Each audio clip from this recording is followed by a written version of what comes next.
Good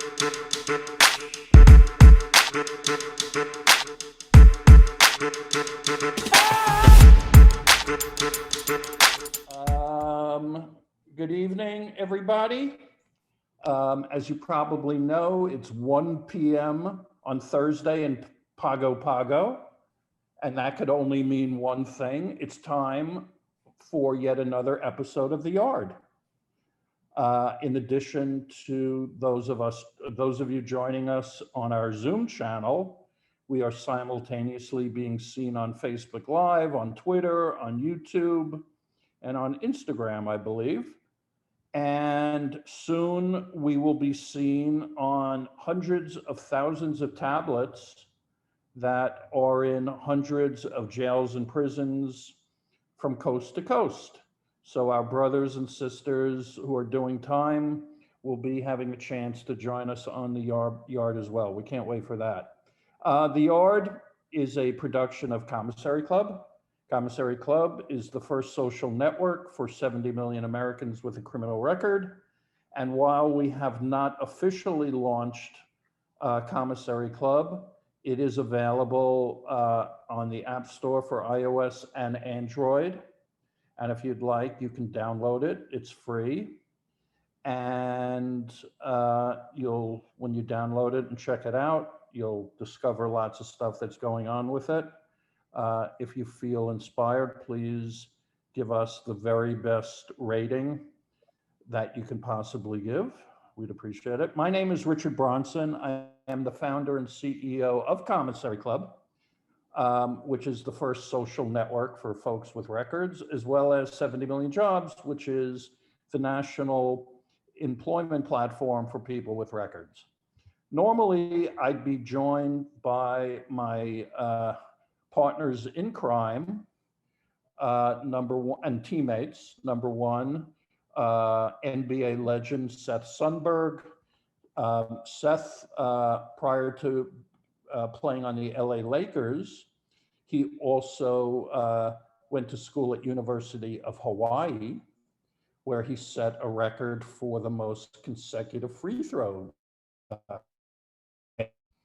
So we're expecting to hear news of Seth being voted into the Hall of Fame any day now. So just keep your fingers crossed. Along with Seth, normally we would have Divine, who is a rapper extraordinaire and noted entrepreneur. But tonight I felt like, I'm gonna be selfish and have the opportunity to spend time just myself and my dear friend, who I'll be introducing shortly, who's totally amazing. We're also, of course, joined by the fabulous and very competent Adrian Hatter, who works behind the scenes, keeping the trains running. Thank you so much for everything you do, Adrian. A few housekeeping items, and then I'll introduce our amazing guest. We have so much going on with Commissary Club and 70 Million Jobs. We were a company that was focused entirely on employment, which was 70 million jobs. We have a job board, we have a staffing business, but then when the coronavirus hit, companies laid off all our people, stopped hiring, and for a year and a half, that business suffered terribly. So we used that time to build out the thing that our users, folks with records, said that was the second item on their wish list after employment, and that was community. So that's what's behind Commissary Club and what we're hoping to achieve. So that is what we're hoping to achieve on the Yard as well.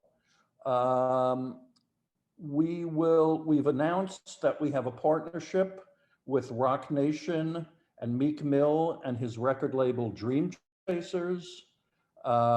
Meek is very eager to have folks in our community, both in and out of prison, to, if they're interested, to give him lyrics that he can use in upcoming songs on his albums. And Rock Nation is very eager to, if they can, identify great talent in prison and out to sign for their label. So lots of our people obviously have an interest in the music business, and we think that's pretty cool. Our goal here tonight is to, as much as possible, sort of give people who haven't been to prison an opportunity to get a sense of what the experience is all about. And everyone who goes to prison has a different experience, including the woman that I'll be introducing in a moment. You know, depending on the length of the sentence, depending on the security level of the facility they're in, depending if it's state or federal, you know, all of these things, you know, will impact the experience. So no, you know, rarely do two people have the same experience. So that's why, you know, we can have many, many guests and they all share different things based upon their experience. What we try to do here in general is to focus mostly on that in-prison experience. While, you know, it may be very interesting to hear about someone's life pre-incarceration or post-incarceration, you know, our sort of approach is let's pay attention to that time that they're in prison. You know, in tonight's case, the woman that we're going to be bringing on is involved with so much and has so much going on that we definitely have to talk about what she's up to now or what she's been involved with since she's been out. But initially, we're going to focus on prison. So if you got questions or comments, try to focus them, you know, on the time, you know, in prison again.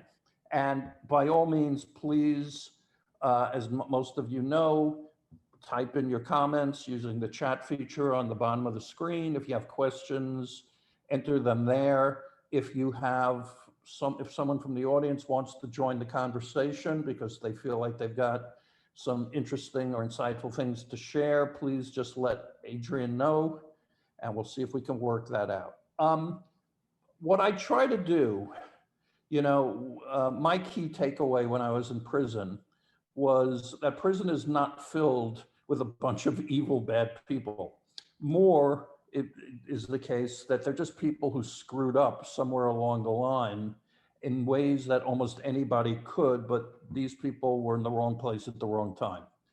And, you know, I try to sort of create scenarios or describe scenarios to sort of bring that home. So what I'm going to ask you to do, and we do it every week, and if you haven't been here before, just please trust me and go along with this.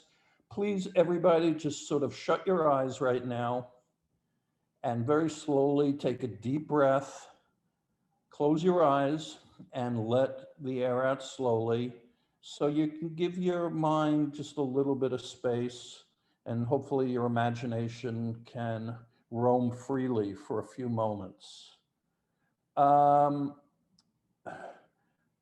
In our prisons right now, there are about 15% of the population are women. And that's true of girls who are in juvenile facilities. Many of them are there for drug-related offenses.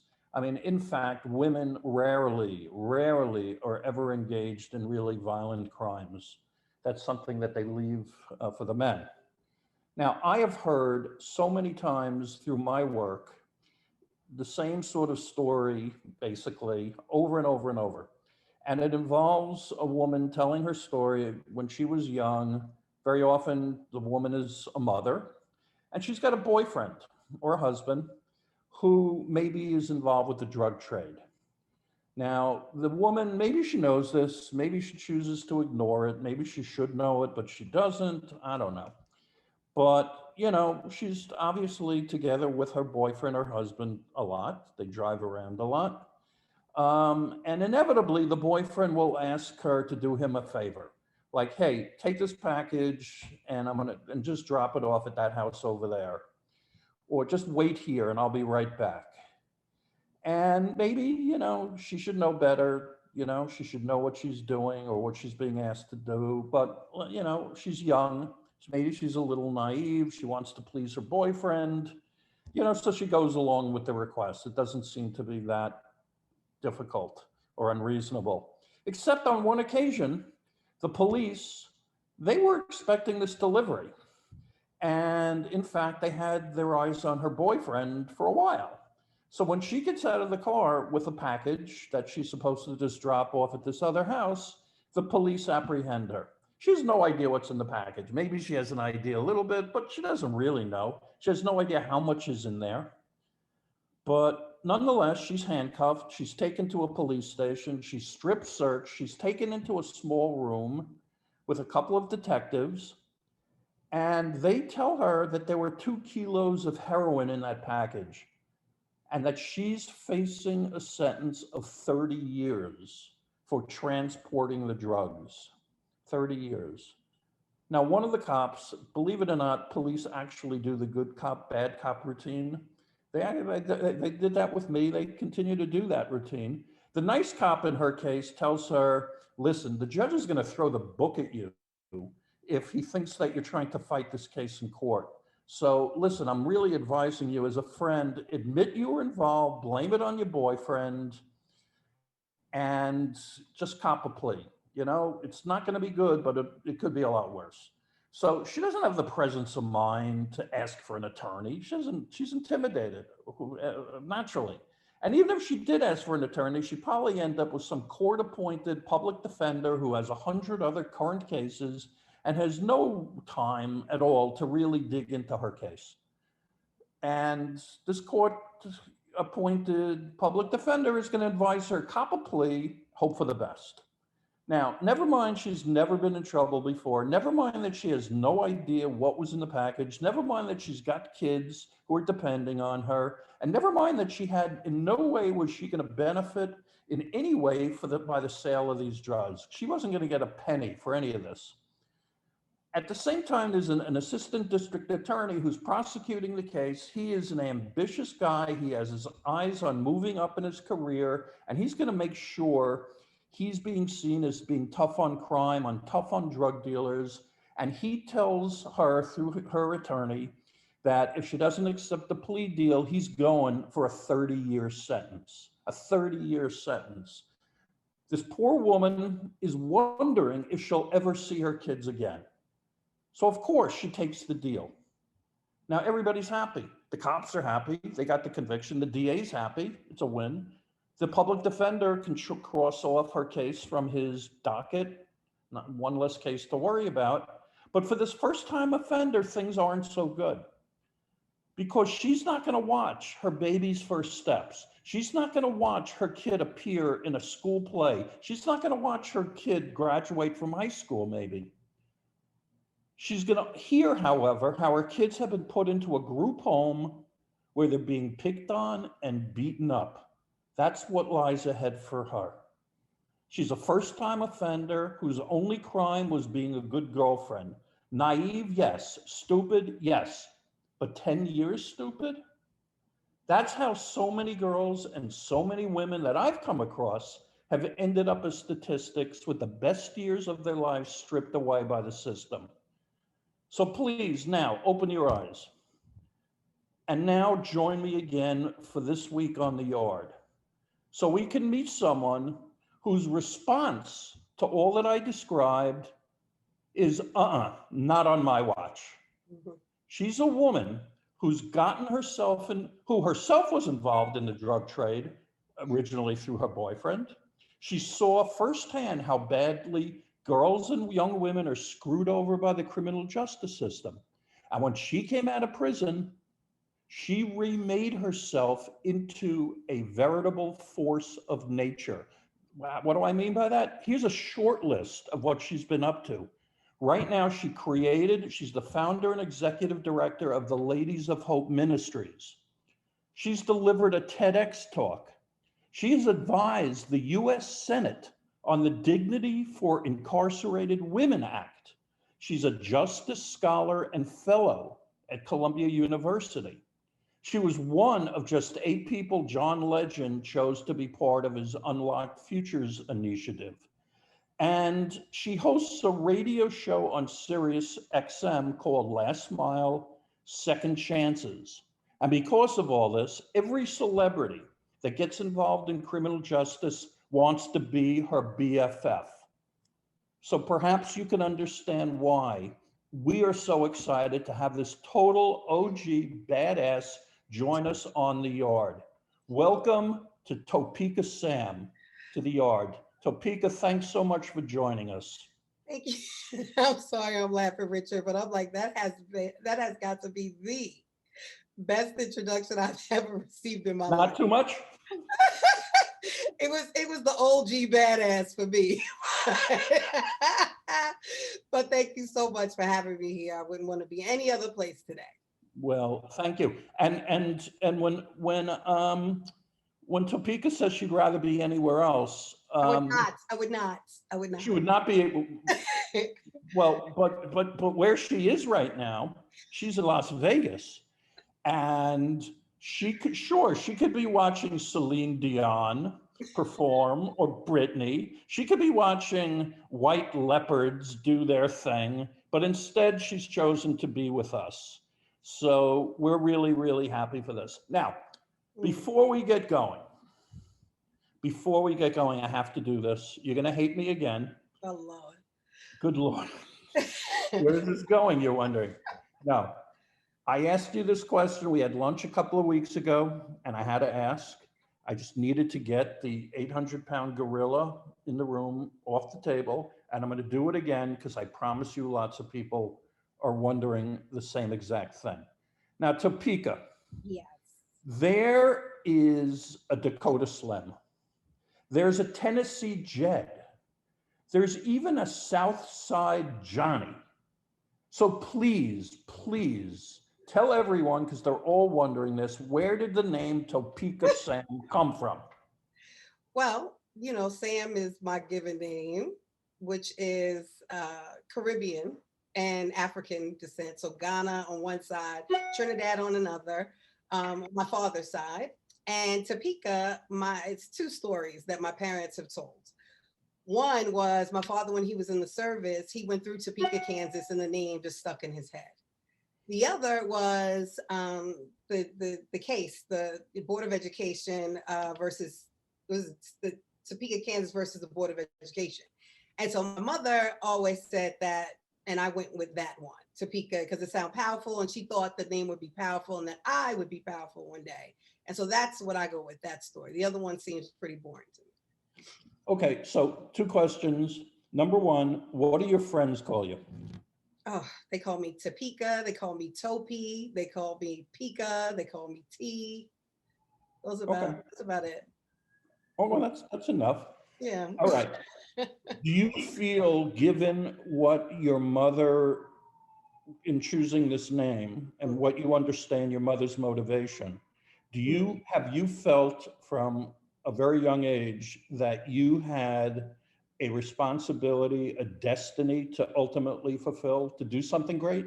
Absolutely, I did. And not only did everyone that I met would always tell me that, whether I was a child and they were like, oh my God, you have such a personality, you're going to be something special, or you're going to run the world, or you're going to do this or that.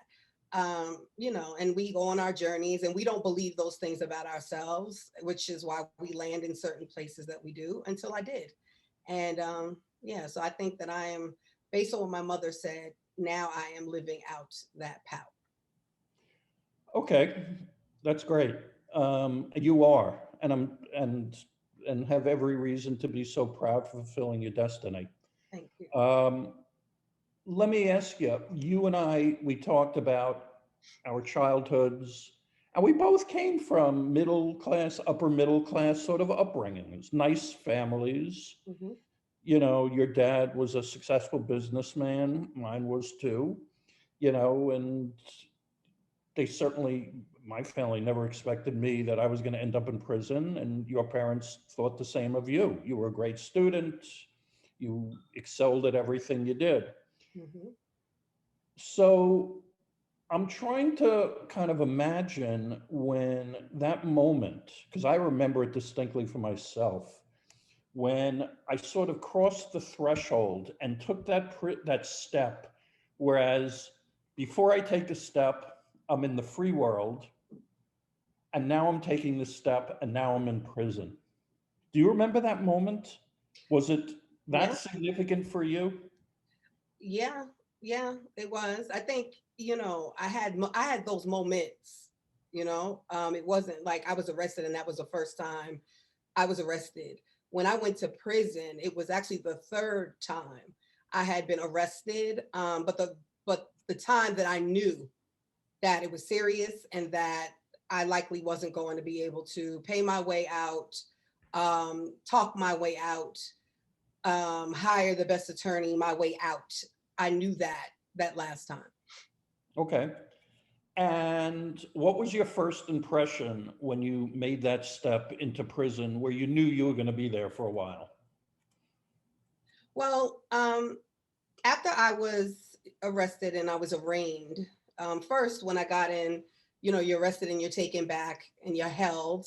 I was like, okay, I'm gonna go ahead, pay bail, get out of here, because I didn't have any kind of history that would lean to me needing to be detained. And I got to court and my family was there, my friends was there, people had money and deeds to houses. They're like, whatever it takes, we're getting you out. And the judge was like, you're a drug queen pin, a threat to society, no bail.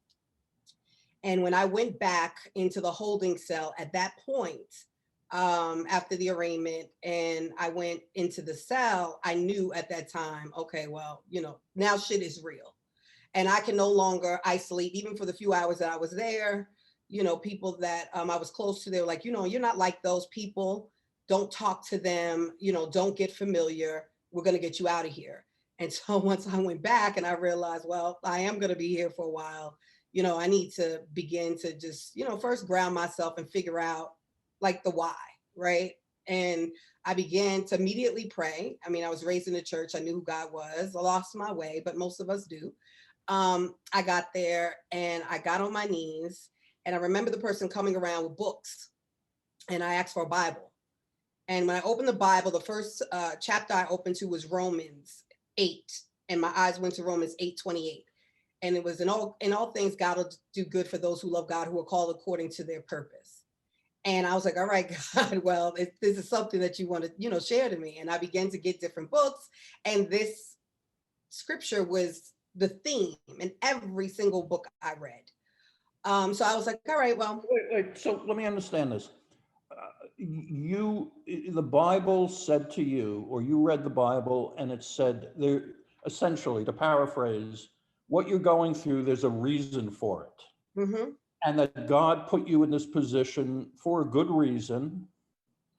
And, you got to discover what it is, but have faith that there's a plan here. Is that how you sort of interpreted I would that? say that's the paraphrase, yes. I mean, as I studied and I learned later, we have free will. And so, when you understand the paths of right and wrong or good and bad or, great and evil or these things, that we ultimately have a choice, which is free will. And that's what we are granted. However, depending on whatever that choice is, I am a believer that, our lives are written. And ultimately, whichever road that I took at whatever time that I was taking, ultimately, I would have went exactly in the path that I went. And so for that, I wouldn't change anything. Okay, I normally wouldn't do this, but I don't worry.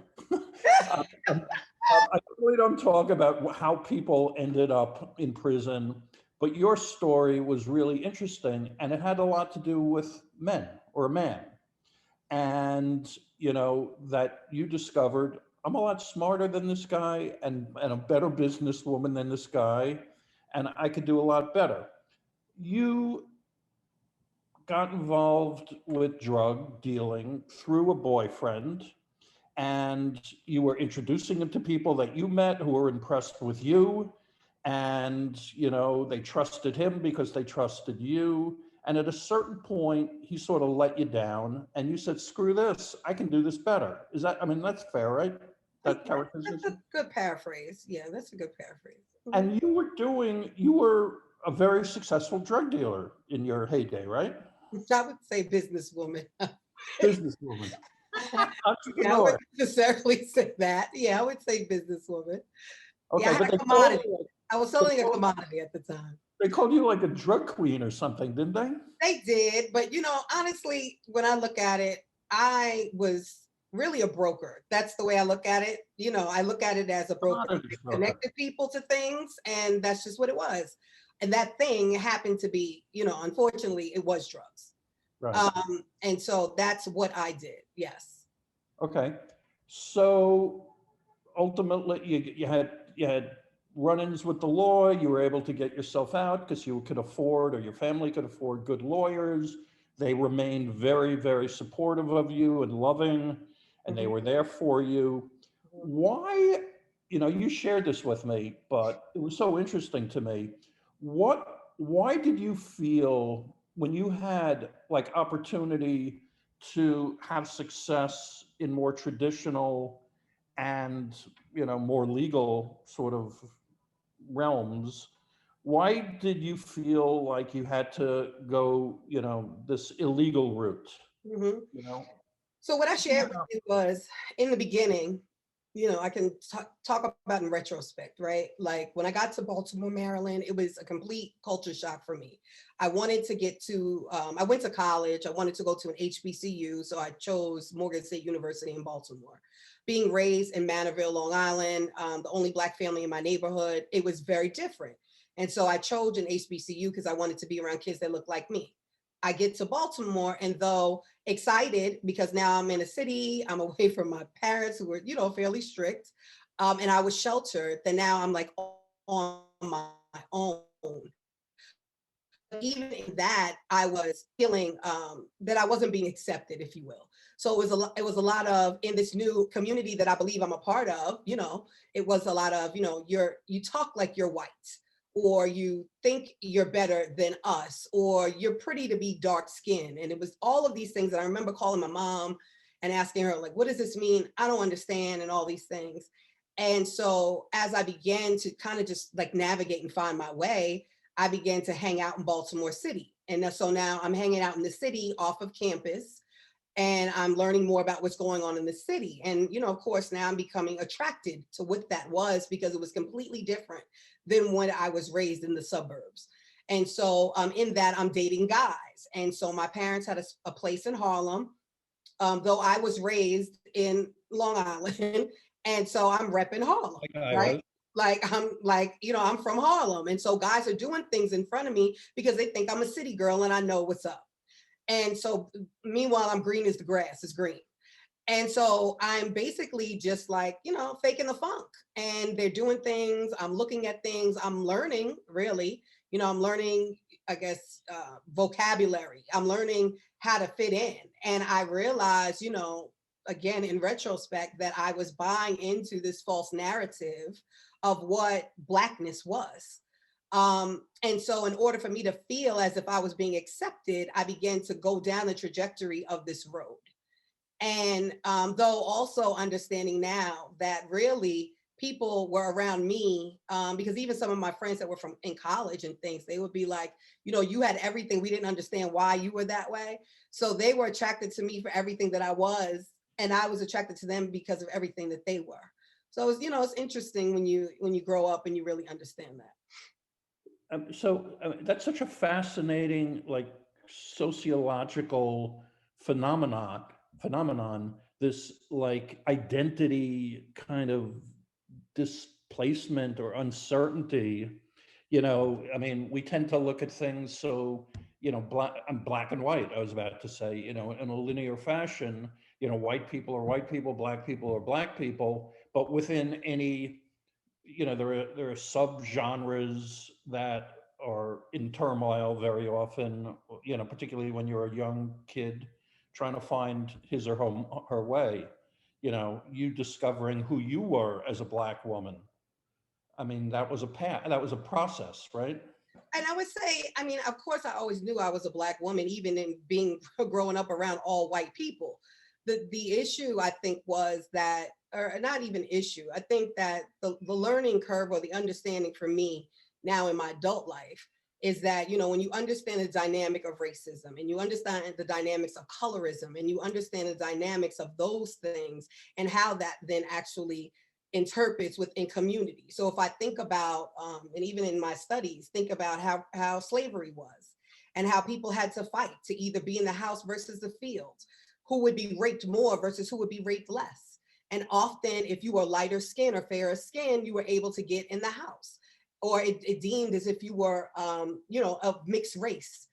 And that was looked at as something that was better.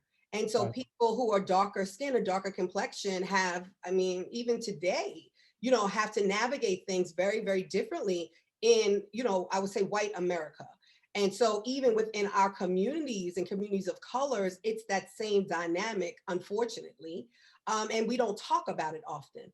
And so for me, I do understand and realize that most part of me was just that identity. And even in, I think I also expressed to you that even in coming into this work, at post incarceration, and the things that I learned in movement building and organizing, and the fact that people may not understand why I am the way I am, and why I operate in the way that I do, and why I show up in the way that I show up. It's all a part of everything that I am, and the great opportunities that I've been afforded, and being able to be in Long Island, but also in Baltimore City or in Harlem or in the Bronx or wherever, and being able to navigate all those different areas allows me to be able to relate with so many different types of people.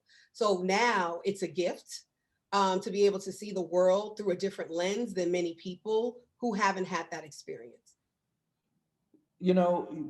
As you're describing this, I'm sure you and probably everybody who's done time, you're inevitably asked by lots of people, do you regret? What would you do over? What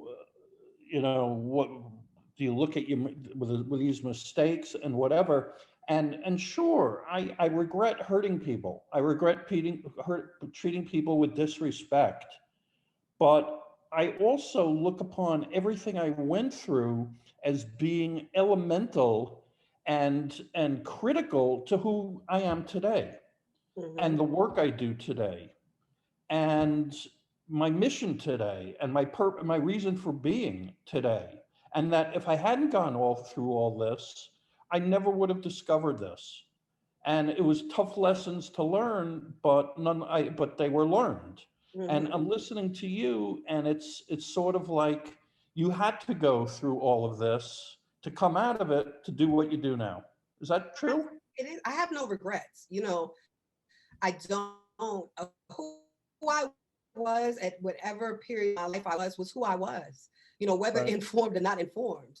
And so I have no regrets. I ask God for forgiveness for some of the harms that I may have caused, and that I have caused, whether it was to people known or unknown.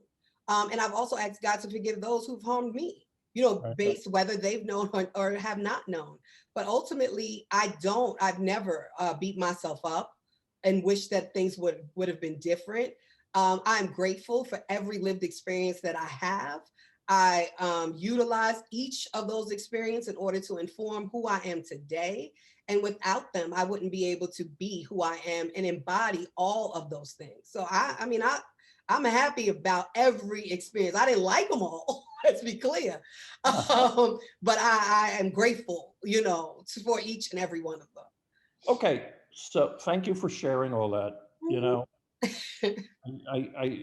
you know, when people ask me, it's not easy for me to answer. So thank you for being so forthcoming and honest and, who you are.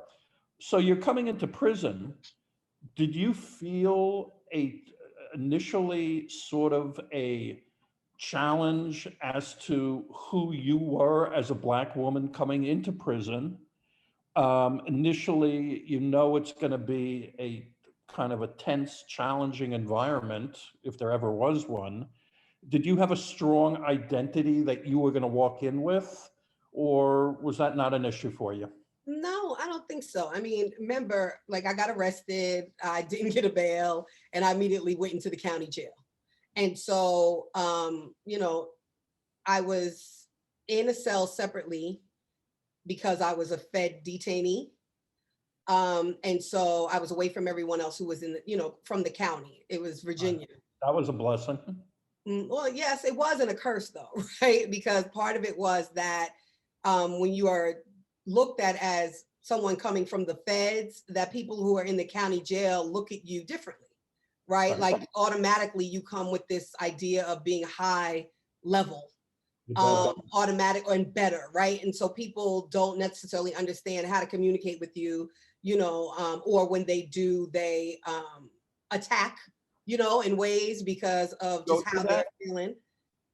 Did you go through that, in fact? And maybe I think in the first maybe week, because I was really isolated. I was in the cell 18 to 21 hours a day. And the times that we were able to come out was to eat, to take a shower, and to, talk on the phone. And so I may have come out for 2 hours out of the time I was able, which was to take a shower, call whoever I needed to call. And then I would go back and I would just read and write and, that type of thing. And so ultimately, when, I got the epiphany that I'm like, okay, you need to become a part of this community that you are now in, is when I just, I would sit on the side and kind of watch. I didn't play cards. I didn't know how to play spades or anything like that. And that's really what people did to take up their time. I end up like, I'm not going to do this. So I got a job, the only job, which was the tier worker job. You got paid $10 a week. And so people were mad at me because here I come working, right? Yeah, and I didn't realize that people were taking a stand. I just did not, want to be unproductive, because that's what it is. We all know that. And so I remember as I began to go to the NA and AA classes, because you had options to go to GED classes. I didn't need that. Go to computer classes. I began to teach those. Go to NAAA or religious classes. And I did that. And so as I began to go and I began to listen to the stories that the sisters told, is when they began to open up, because I was asking questions, because I wanted to know why, they ended up in the way that they did by drug use, because I didn't use drugs. And they were open to answering your questions, and letting down. Hey, I just want to reset the room quickly. We are here with Topeka Sam, who is a prominent advocate in criminal justice reform, an amazing woman.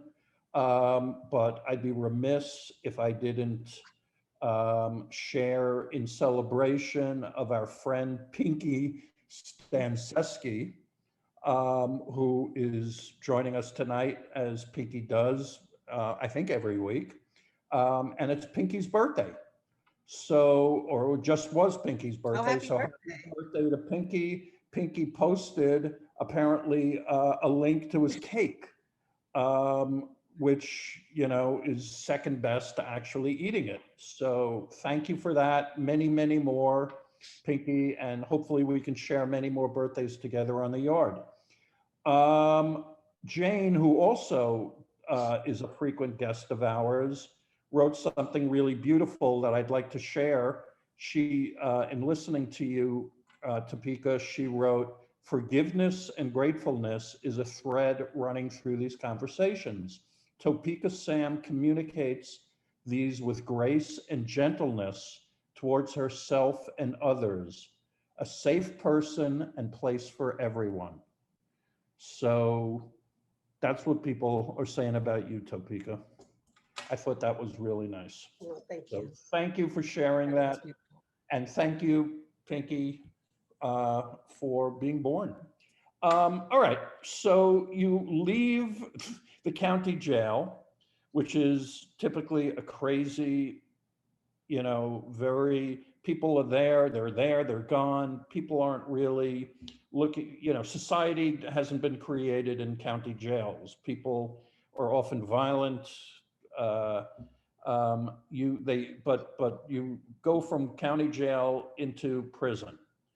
And prison, in certain respects is a lot better than county jail, because you have people who are there for a long time and who have to lead their life there, and they can't live in chaos every day. So certain societal rules apply, et cetera, et cetera. Did you at any point coming into prison fear physically for yourself? I laugh because when I got to, as everyone who ever has been in the federal system knows, the federal transfer center in Oklahoma. Right. It was disgusting. And how long did it take you to get to where you were going? Explain that to people. Oh, okay. So after being sentenced and taken from the court, I went to Warsaw, which anybody who's ever been through there was disgusting. And so from Warsaw, then you're handcuffed and shackled and put onto this van and taken hours to where then for me was an airlift in Pennsylvania. And I remember being at this airlift, and the scene is just so vivid to me. We're standing out there on, outside. There's rows of men and women, rows, and they have these sheriffs or U.S. Marshals, and they're pointing their rifles at you. And I remember seeing the men, and I mean handsome, gorgeous men. And I remember seeing them in these paper suits and these little paper shoes. And you could see their boxes through it, and their heads were like down. And I was like, wow, like to see how just this experience is like breaking people, like it's just designed that way. And then to get on to the plane, which as we all know, they call Con Air. We get on the plane and still handcuffed and shackled. And I was black box. And mind you, I'm like, okay, like, you see a guy and a thing across his face. I'm like, they're just doing way too much. But I'm there, and I'll never forget, I had to go to the bathroom. I was on my cycle and I needed to go to the bathroom, and the women are in the front of the plane, like first class would sit, and all the men are on the back. And I remember going through with my hands and everything shackled, I'm moving through, and like men were, hooping and hollering. I actually still they transferred me in like street clothes. So they're what I was arrested in. And they're like, talking and saying all the stuff and touching me. And I'm like, and the guard is yelling at me for being touched. And I get to the bathroom and I have these tight jeans on. And so they won't undo anything. And I'm trying to pull my pants down to go to the restroom and get all myself together, and then trying to pull it up. And then they try to push in the door, telling me I better hurry up. So now I'm yelling, right? Because I'm like, wait a minute, I'm trying to pull my pants up. They bring a woman in there to force my pants up. I go back, and I had this moment of, like, I wanted to hit the guys for touching on me and groping on me. And then there was a part of me that felt bad. It was like, I might have been the only woman that they've touched in 20 years. Like, that was the thought that came across my mind. And so I didn't even argue. I just let them, So it was just like, maybe this will be the only action that they get. Let me just go ahead and just make it to the front of the plane.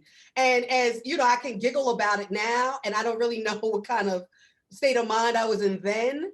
But fast forward, we get off the plane, and when you see the years ago, the movies, when they talk about how slaves are auctioned off, this is what it reminded me of, because we're all chained and shackled to one another. We get to the Oklahoma Transfer Center. We have to step up on that block in order for them to come and they're below you, taking off your shackles. And then going back where you take your clothes, and then you're like, if you want to get your clothes sent home, it's going to take like 7 hours to process you. If you go ahead and let them take the clothes and throw them away, you can go right back. So of course, after this experience, you're like, take the damn clothes. I don't care. I don't want them. I don't need them. And then, of course, the dehumanization of the coughing, the squatting, the touching and those things. And I remember the woman who was actually guarding me told me she needed me to open myself up so she can see. And I was like, no, like, why do you want me to do that? I'm not doing that. And she was like, because I have to see if you have any piercings. I was like, whether or not I have them, because I've been incarcerated for the last 11 months. You see what my file is, and no other officer has asked me to do that, and I'm not doing it. Well, if you don't do it, I'm going to stick you in the hole. I'm like, well, I'm already in prison. Where else are you going to stick me? Right. But to see like just the way that these officers, even in that moment, were doing, ultimately I get there and I'm like, all right, like how is the rest of this journey going to be? So now I'm in the cell and the cell is freezing cold, as you know. This is all leading up to my fear, right? The cell is freezing cold.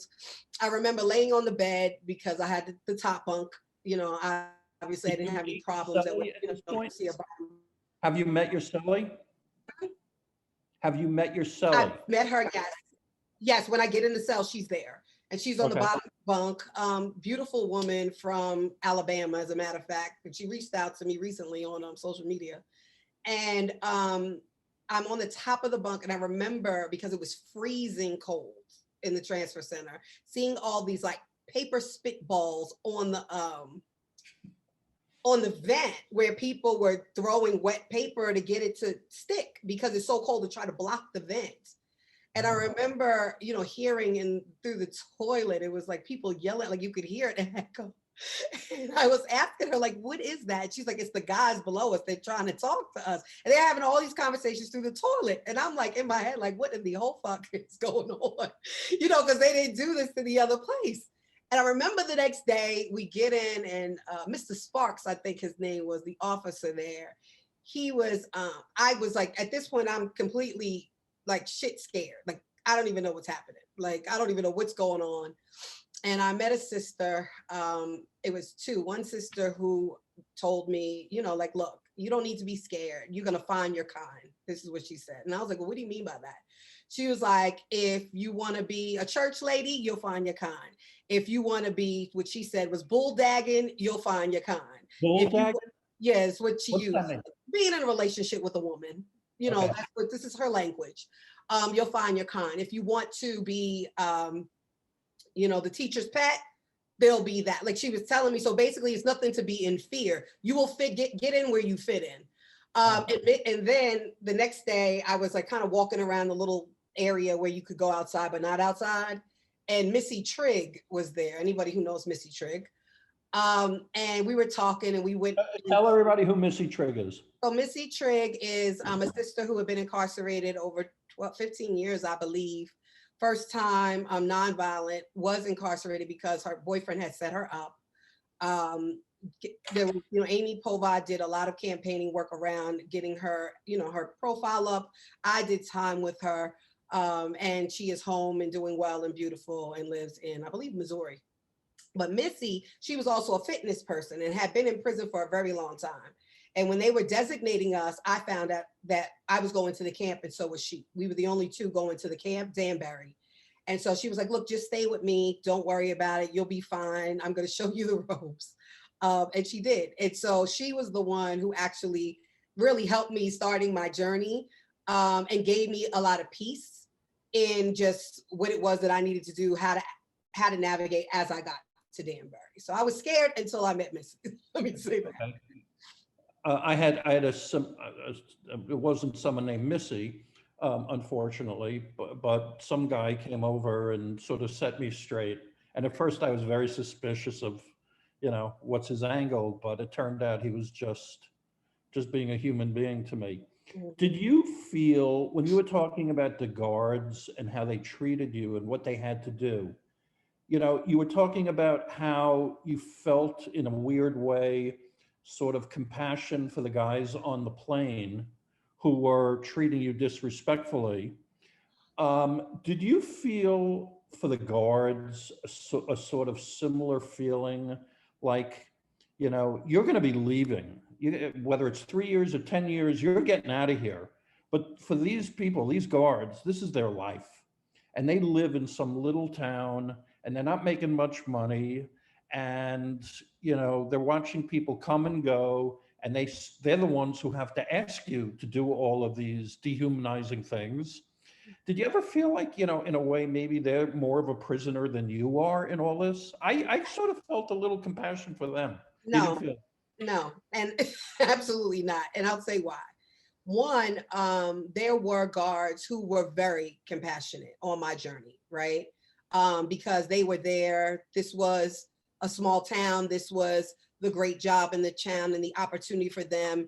And they looked at it like that. They understood that the people who were there were down on their luck, which is sometimes what some of them said, whether right, wrong, or indifferent. And they were there to do a job.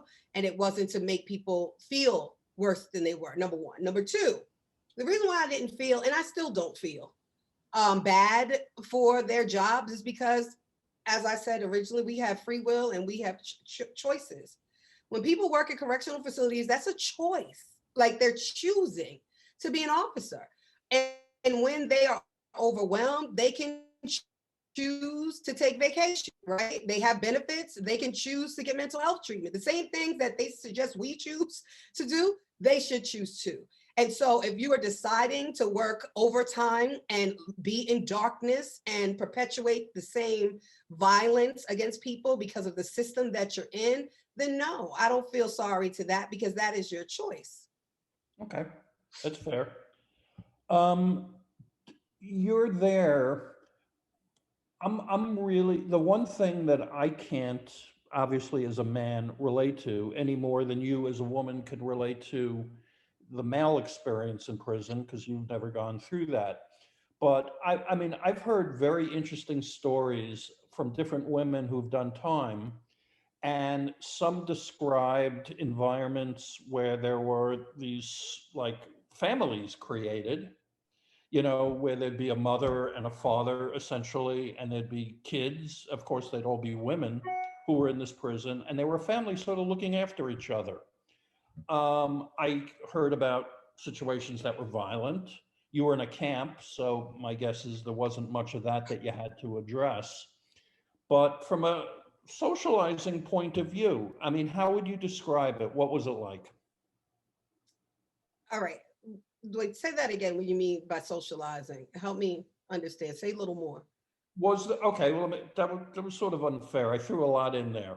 Mm. What surprised you based upon your expectations about being in prison? Number one. Okay, the first thing that surprised me was that people had sins, good sins.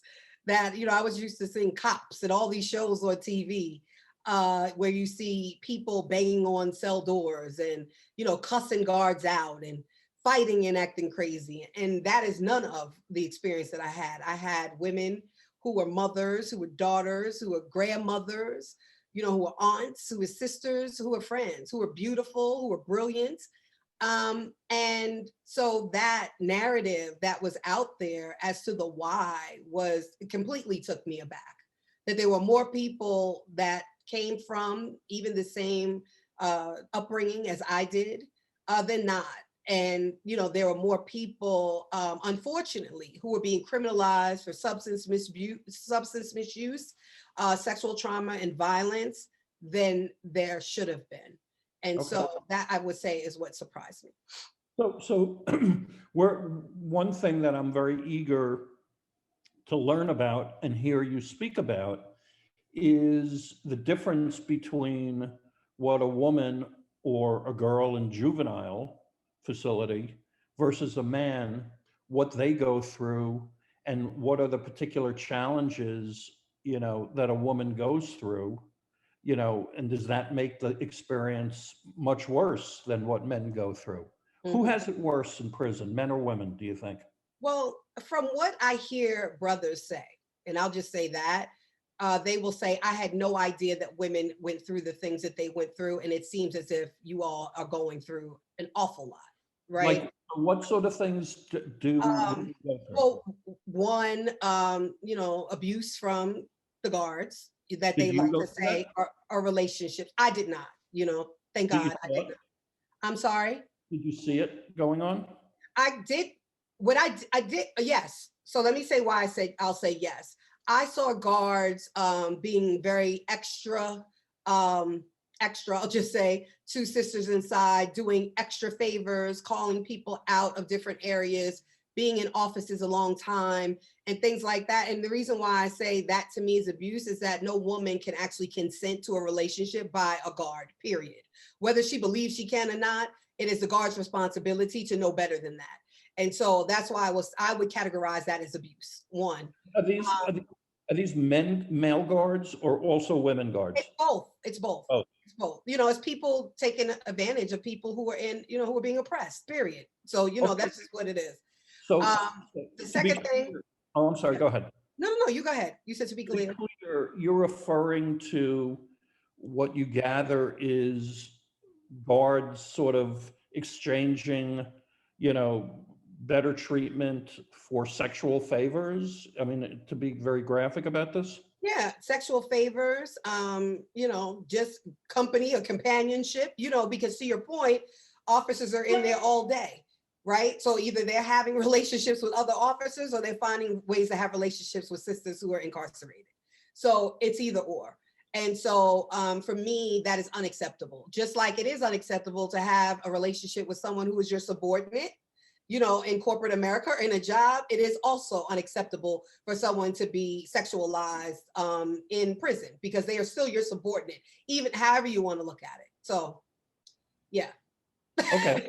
Like that's like common sense, you know? It's just like Absolutely. So that is one way, certainly, you know, that women, you know, a challenge that women will face that generally men are not going to face in prison. What else does a woman have to go through? Women are primary care. Women are the majority of primary caregivers of dependent children. And Okay. so when you have 85% or more than 85% of all women who have been incarcerated are the primary caregiver of a dependent child, means that children are stripped away from their mothers. They then sometimes go into other systems such as foster care or, you know, and become again traumatized, violated, and other levels of abuse.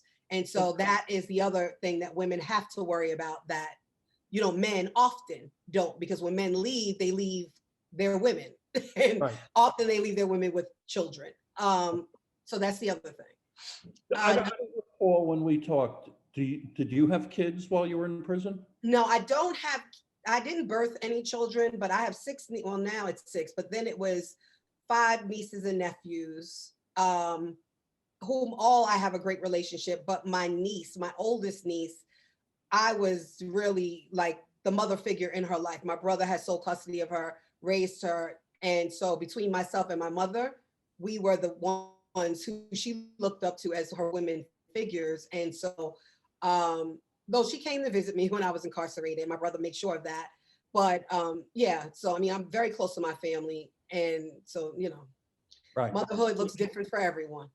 Yeah, and you were deprived of that and they were deprived of you. What is I mean, is there an answer, you know, on the assumption that you accept the fact that if someone breaks the law, they should be punished, which is a whole other conversation, and what law are they breaking and are they being treated equally and everything else. But if in fact they've done something wrong, is there some way to address, you know, the separation, which is as maybe even more devastating for the kid than it is for the mother in a situation like this?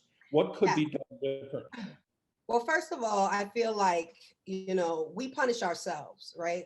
Society punishes us in different ways. So I don't think that when you're going through the legal system and you have to go through these things, that incarceration is the solution.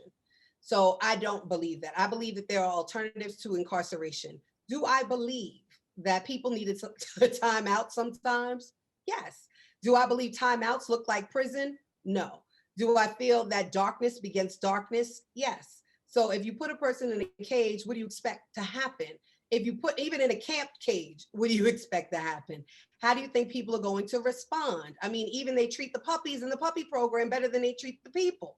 So I think that it is critical for us to look at these alternatives to incarceration, which are like community-based organizations, which are giving people, you know, mental health support, substance misuse support, sexual trauma and violence support, resources in community, opening opportunities to pathways of equity, jobs, safe and affordable housing, food, healthy, like all of the things. And when you are looking at systems and why people break the law sometimes. Now, you know, I explain why I did the things I did. So this is about my work, not about me, this statement that I'm making. But when you look at the majority of people who've gone through a trajectory that land them in prison, then for me, it's who do you truly blame? Can I blame the mother who stole Pampers in order to put Pampers on her baby? Do I blame her for stealing formula because she can no longer produce milk and so she has to get it and doesn't have money? Because her stamps went out, or whatever the case? Do I blame the woman who stole because she has a substance misuse problem and she's trying to feed a need? No, I don't. I need to blame the system that's not giving her the resources to heal. Like, so if we think about who is really the criminal in all of this, you know, to me, it's these systems that are consistently perpetuating violence against people. And if we want a community that's healthier, that is safer, then we have to reinvest dollars into the community to get to the people. Like, that's just period. I feel like, I always say, common sense is common sense. My mother says common sense is not that common. So, my mother is a wise woman. It says a lot of wise things. We do a lot of research, and actually Adrian, who is your #1 fan. Yeah, Adrian is super dope. Shout out to Adrian. She's amazing. She's an amazing woman. We've done a lot of research, and we've been blown away by, the state of reentry, that there are literally hundreds of billions of dollars spent on when people are released from prison. And that includes rearresting and trying and reincarcerating them, and all the programs and all the everything that exists. And yet, despite all this money that's spent and all these resources and all these organizations throughout the United States who mean well, nonetheless, the rate of recidivism is about 75%. 3 out of 4 people will return to jail or prison within a couple of years of their release. And they don't return just once. It's like 4 or 5 times on average. The rate of homelessness, the rate of substance abuse, the rate of mental illness that exists among this population, I dare say it would be hard for us to do any worse than the way things are handled now. So when you talk about the resources that should be expended towards the community to sort of short circuit these inevitable outcomes, it's not like we're talking about spending new money or more money. We're likely spending a lot less money to have much better outcomes. And, I recognize that, politically, there's not a lot of political capital that wants to be expended, but nonetheless, what we're doing clearly doesn't work, not even nearly, and so what you're saying, 20 yeyears ago, people would say, why? These people are animals. They don't deserve anything. Not 20 years ago, though. They say it now. Like, well, yeah. But at least there are people like you, like us, and Pinky, and the people in our audience, who through their experience or their, however they've come to understand it, they recognize that approach just doesn't work. Forget about what's right or wrong. It just doesn't work. It's not giving us the value. We're wasting money on medicine that doesn't work. Period. No, Richard, I mean, it is working. It's working to meet their bottom line. Right? The bottom line is the more people that are in prison for them, the more money that's spent on, to your point, these medications that people then become addicted to, illegal substance and now a legal substance. It's all of these things. If you have people that are dependent on a system, that is a system that is privatized through government funding, then they make money. So they're doing everything that they've designed a system to, have free servitude and slave labor. They have designed a system, to keep particular populations oppressed, whether you're very smart, whether you're poor and black, poor and white. All of these things they're doing. We know, right? As you said, but we didn't put the system in the place that it is today. Oh, no. And so it's not going to just take us to change this system. And we can get on these platforms and we communicate about these things. We talk to others and we communicate with them. We help to fight laws and pass laws and all those things which are necessary.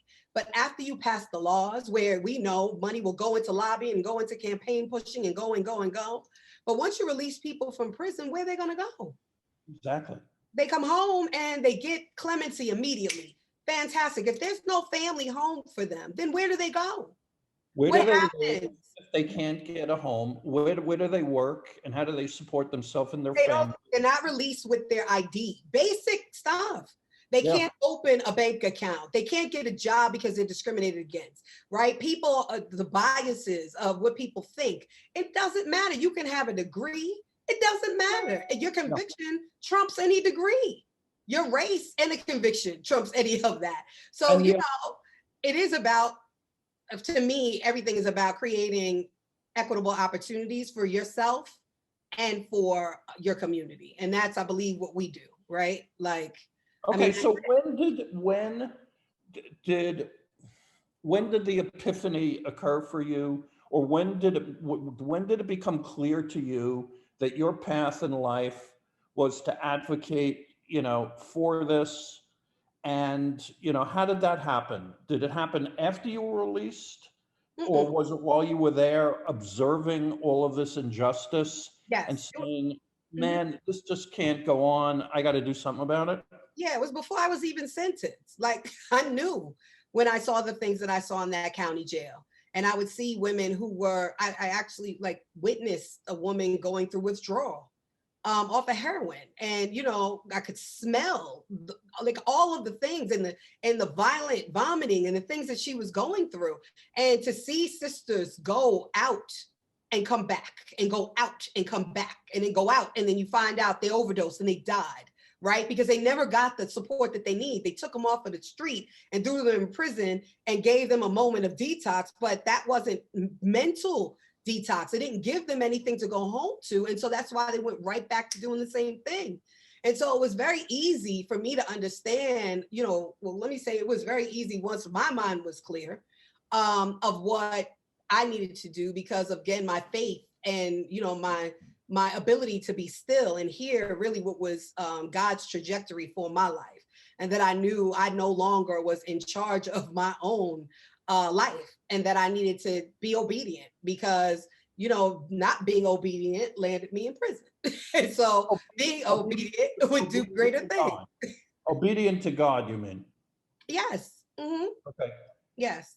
How was this a slowly evolving awareness, or No, did it just sort of hit you like no, a moment, a flash of understanding?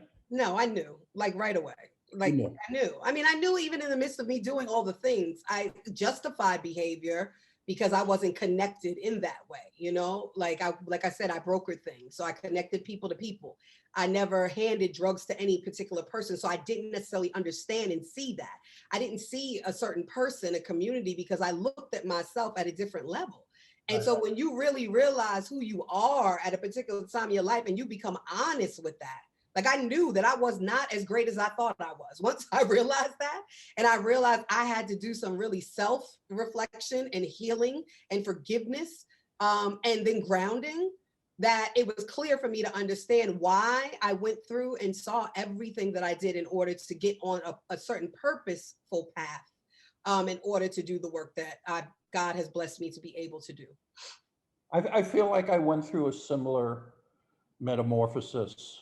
I always felt I was put on this earth for a reason, and the reason wasn't ripping off other people or causing pain, or hurting other people. And I feel blessed in my own way that I discovered that. So this is all heavy stuff. Let's talk about, though, you're in prison and it's the sort of day-to-day existence. Mhm. Food is terrible in general in prison. I Right, think that's a nice way of putting it. right. What, if anything, did you do, or what solutions did you find to sort of get around the food that they were serving you? Well, I was again fortunate enough, no matter where I was, to be able to purchase commissary Right. and or but I guess buy for favors, right? Like so, for example, in the county jail, they allowed us on Friday or Saturday night to be able to order food outside. So we ordered Popeyes, whatever it was you ordered. Of course, it was like a Allowed you to crazy do amount. So that? like yeah, so like if, for example, it was a 2-piece of biscuit and a soda, which was maybe the deal. You know how they have the $5 deals at Popeyes? They charge you maybe 15, 20, right? So it was the high, but the fact that every weekend we were able to order for Pizza Hut, Popeyes, Outback Steakhouse, whatever, I was able to do that. So that was what I did on the weekend in the prison in the county. When I got to, and let's say that the fact is that I did not eat the tricolor bologna and the 8 pieces of bread and all the nastiness. So, I was able to keep my girlish figure in shape because I didn't eat much while I was there. When I got to Danbury, they had, I was able to purchase tuna, tuna and stuff like that on commissary. So I did all Bag of of tuna. mackerel, tuna, the chicken in the pack, all of that. And I had friends that worked in the kitchen. So they would get onions, green peppers, eggs, all kinds of stuff. And I would buy them things on commissary and they would get me stuff from the kitchen. And on the weekend, they would, like I had a friend and she would cook the stuff. So I would buy everything and she would make like these little taco bowls or potato logs or like all kinds of stuff that I was not doing. And so, little noodle stuff, or the sisters would make like, shout out to Tawana, she made these things called triangles and they were really good. And so, we built community, right? Like we shared resources, we did different things and stuff like that. On Thanksgiving, I'll never forget my first Thanksgiving in Danbury. I like cried. It was one of the best Thanksgivings I've ever been to in my life, even from home. There was a cornucopia the sisters made. There was everything from vegan greens to greens with meat. There was every kind of dessert, it was just incredible. And I was just like, wow. And part of that also was because of the officer, Mr. Kennel. He was very compassionate and he would order the things that the sisters wanted to make on the holidays. And so we were able to have, like, it felt really like home. That was Danbury though. When I got to Greenville, it was another one of those ugly trays with, legs the size of somebody's head and all these other things that I didn't do. But I think that, to share that experience is to share that, women, we often, and even I think men, when you build a brotherhood or a sisterhood with people that you are around, and you build community and you share resources, and that becomes your family. And when you have your family and you're building these relationships, you want to see the best for your family. And for me, because, and I'm getting all emotional right now thinking about this, because I was really fortunate to be able to meet commissary every month, to spend whatever I wanted to use my 300 minutes in phone calls, plus whatever minutes I needed to on the email. That whatever it was that I could do, I did. So I would just buy up things on commissary and just leave my bin and my bag open, because that for me was my blessing. Like how I could give back to others, because people took care of me. I had great family and friends that I love very, very much, that supported me while I was inside.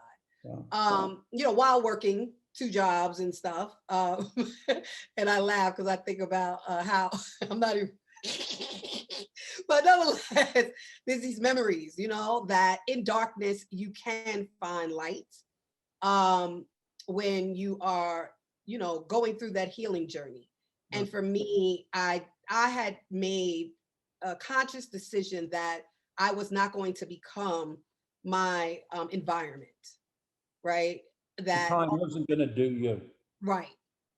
Mm-hmm. So I wasn't taking a shower at the same shower every day. Like people did that, right? Like, this is my shower, this is where I'm going, this is what I'm doing. I didn't do that purposely, because I'm like, I'm not trying to be comfortable.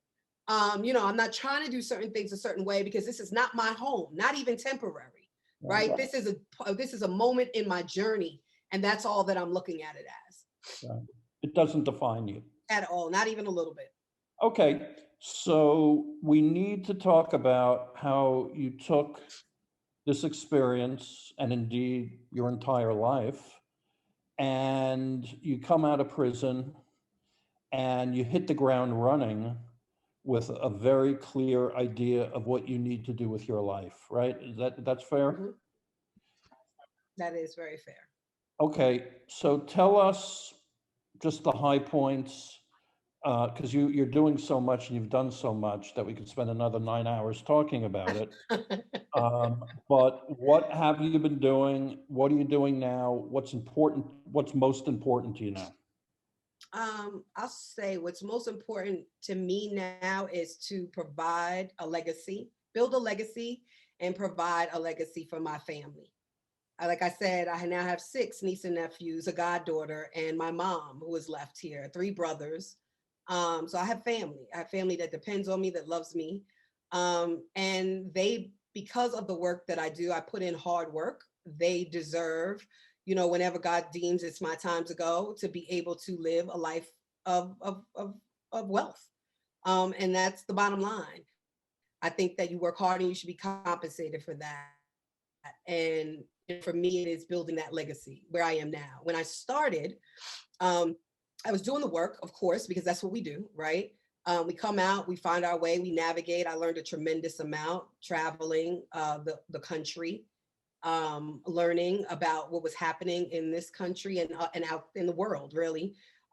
Did my studying like I would anything, finding out what women and girls needed, whether it was in New York or New Orleans or Trinidad, figuring out where there were holes and gaps, looking at the data and seeing where we could, change that, building relationships both inside the prison and out, because in order for me to be able to do transformational work, you have to work within the prison. What does transformational work mean? Being able to open people's eyes and opportunities while they're presently incarcerated. And so for me, let's just use the terminology that people use, reentry, right? Reentry does not start the day you're released from prison.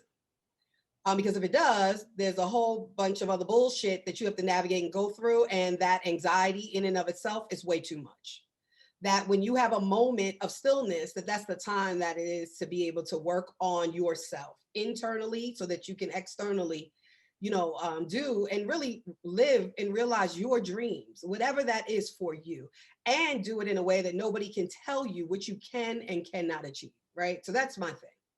So that's the message that you would like to impart to your sisters who are currently incarcerated. My sisters and brothers, and I would say to you, you said before that my experiences didn't define me. And I said, no. But what I will say, I just thought about it, that experience actually refined me. It refined me. It refined me in a way of how I move in this world, how I look at people, how I ask for grace and I give grace and compassion, how I understand that no one, no matter where you're from, is better than anyone else, how it doesn't matter what paths of life that we go, that any journey can land us the same place.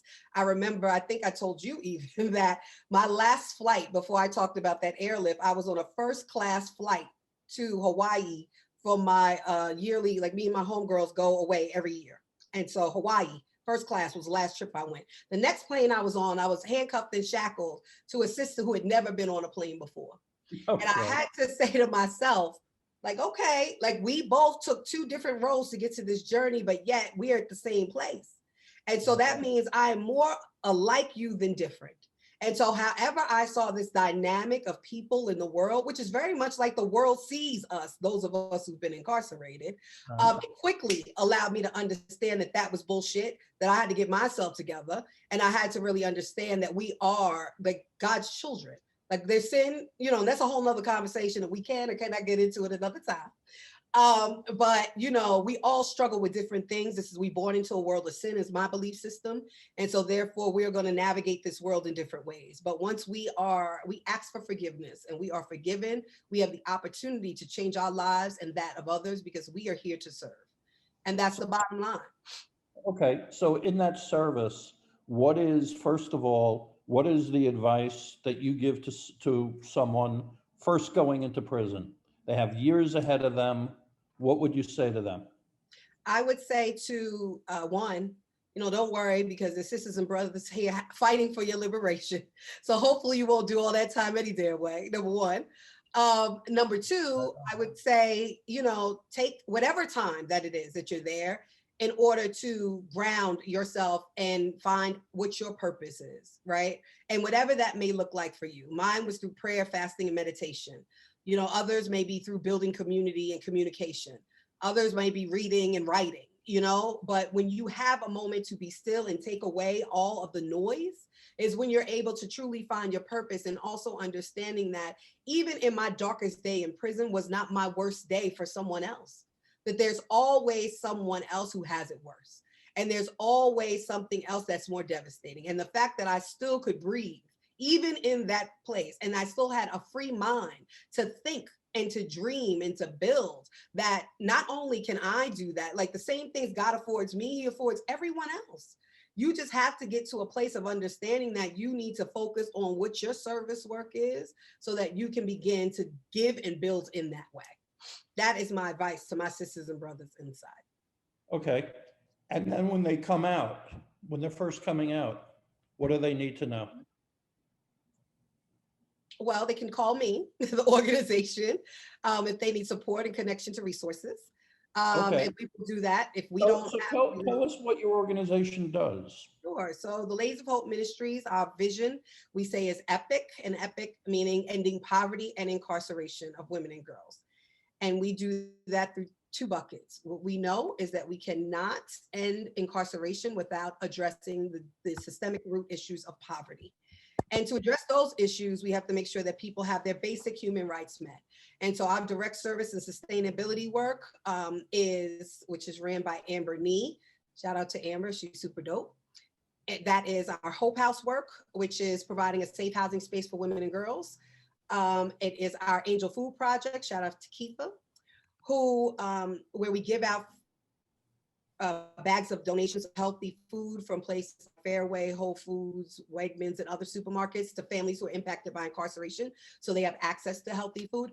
And shout out to Arlene, who does our Pathways for Equity program, which is now in partnership with you, which we'll announce soon, but is providing access to training first, professional training and development with the organization, and then partnering with corporations to make sure that people get really great pathways to decision-making positions in corporations. Like, we're really looking at how do we define or redefine diversity and inclusion to also include those of us who have colorful past, and who have, other lived experiences and not just that of Stanford and Harvard, right? Like, we can still have and contribute just as much as anyone else with that opportunity and the right training. Yeah. And then we do our policy and advocacy work. Wait, I'm not done, Richard. You asked me what we do. I have our policy and advocacy work, which is our Faces of Women in Prison program, which we train women on how to use their voice in order to change policy and give recommendations, but also on how to become a public speaker and get paid. That often our stories are, used for someone else to make money on. And while public speaking is a professional career and you can make a living doing that we train women on exactly how to do that. And then our Epic Ambassadors work is teaching women how to draft and write legislation, to pass laws themselves, and ultimately become lobbyists. That's another career pathway where you can make a lot of money and pass a lot of laws and be compensated for the work that people coin as legislative advocacy when it's actually lobbying. And then lastly, right now, we just are launching our birth workers program, a doula program, which is training women on how to be birth workers, both inside and outside the prison, and teaching them how to build their business models so that they can also work in hospitals, work alongside OBGYNs and other things. So that's LOHM. And then there's a whole bunch of other stuff that I do. As you said, it could take 9 hours to talk about that. But I'll be launching a for-profit enterprise that's launching in September. So I will share more of that work later. Hopefully you'll invite me back so I can talk about that, Richard. Hopefully we can get in on that. We are in fact very proud to be partnering with Topeka and her people in the to the end of helping women gain access to career paths, beyond just working at McDonald's, which is no path out of poverty, that's for sure. And to taking all this exceptional talent and, using it, to its best end. So we're really excited about that. You are absolutely amazing. And, I just, it's not easy for me to express things like that, but it's the way I feel. But I know I'm not alone with that. There are just so many people who recognize that in you. I think you really have discovered your calling. I think everything just took you to this place, and you are just using it all as fodder to help change the world. And that is a capacity that lies within you, within your heart and your soul and your mind. You uniquely can do this, and it's effing amazing, Thank and you, Richard. and everybody who hears this feels this and knows this, so in those moments when you need to think, what does it all mean and what does it all add up to? In your case, it adds up to a whole lot. And I think God is very, very proud of you, when you read that passage, I think God knew what he was doing or she was doing. So that is it for another episode of The Yard. Every week we end up with just amazing people. And, I can't help but just observe that there are just some incredible people who have gone through the criminal justice system somehow or another. Talented, creative, smart, funny, caring, compassionate people. And almost inevitably, they all sort of, rather than getting out of prison and running away and never looking back, they turn around and they want to be involved.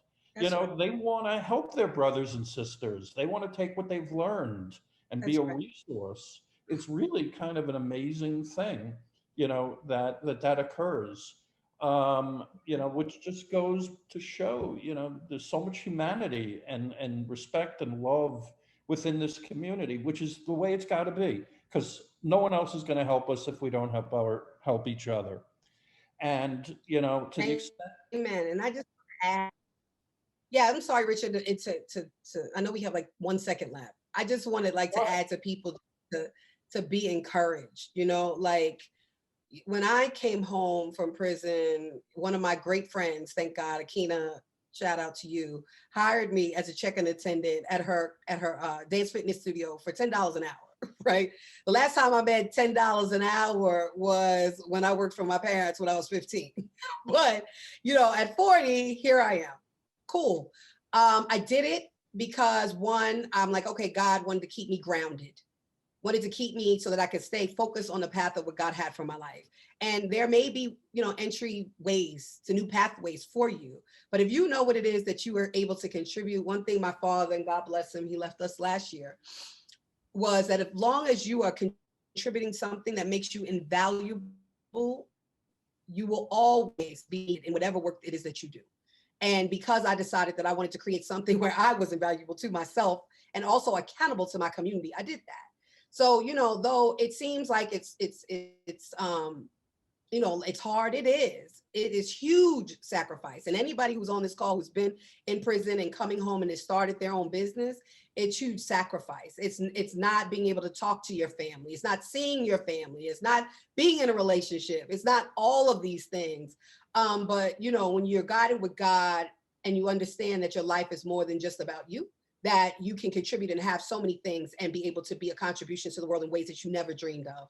And so I just wanted to also share that as kind of like food for thought for those who may be struggling in these times right now, because COVID has hit people in many ways, loss of loved ones and loss of, freedom, right? Like we can't move around, and it's reminiscent of so many things to us that just hold on to your faith and be encouraged, because, it's up from here. You can wake up, you have an opportunity to do anything that you want to do. And you're not alone. Never alone. Exactly. You're not alone. Well, thank you for not being alone. Thank you for being with us rather than being alone. In Vegas. I knew it would be a gas having you, and you're great. And I look forward to doing stuff, with you. Absolutely. On the side. And I thank everybody who's listening for joining us. I think we've done like 30 of these already. That's incredible. And kudos to you. Everybody needs to give you a round of applause. I will have to say this is one of the best conversations that I've had. And I have a whole lot of them. So thank you for this platform. Thank you for utilizing your wisdom and your brilliance and your passion and your purpose in order to build something for other people to get on. And that is critical for our work and for what it is that we are contributing. So thank you. Well, thank you so much for saying that. You are the best guest ever, obviously. So thank you all for joining us, all of our friends. Thank you, Pinky, and happy birthday. And thank you for all the comments here and all the wisdom shared and all of our friends. We will see you next week on The Yard. It's for an hour and a half. When you're in prison, you go out on the yard and you can be a human being again. And you can laugh, and you can hang out with friends, and you can cry, and you can just sort of be a human being once again. So thanks, everybody, for letting us be human beings. We'll see you next week. And Topeka, you're amazing, and thank you for changing the world. Thank you. God bless. Good night, bless. everybody. Good night.